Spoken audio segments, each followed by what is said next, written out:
Today's episode of Watson's House of Horrors is brought to you by the Last Stop Motor Lodge. Located just south of Highway 666, come check in anytime. Checking out? Well, that's a different matter.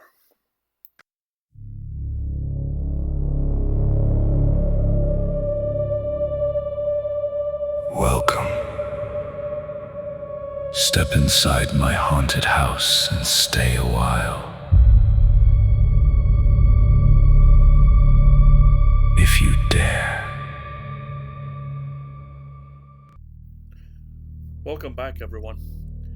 Today's three Drabos were inspired by a video that I watched on YouTube this morning.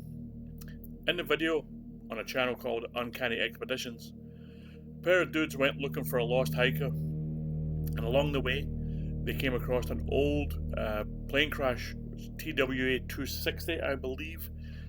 And as soon as I saw that, I thought, it might be interesting to do 3 stories about crashes, each by a different vehicle.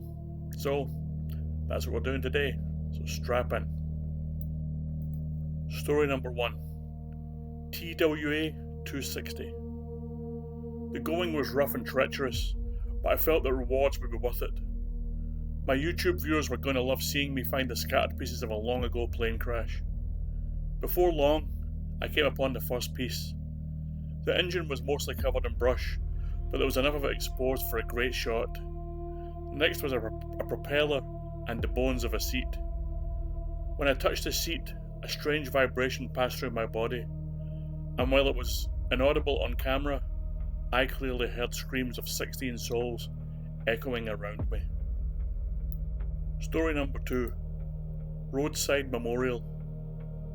The makeshift cross tilted to one side, the name etched on the wood barely legible. I could, though, still make out part of the date, which was 6 years prior. As I moved closer, I noticed that the grass around the cross was neatly trimmed, and that the flowers placed there were still relatively fresh. Someone obviously still cared for the person the marker represented. I straightened out the cross so that it stood tall once again, and when I did, the name became crystal clear again.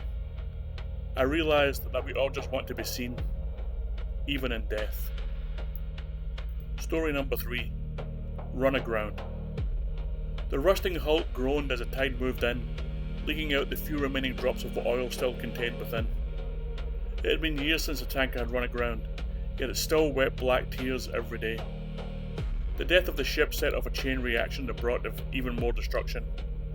Birds and fish were the first to go, the oil tainting their natural homes. The salvage crew were next. They got sick soon after, their eyes turning jet black as they coughed up thick, gelatinous goo. It's what happened after death that set everything else in motion.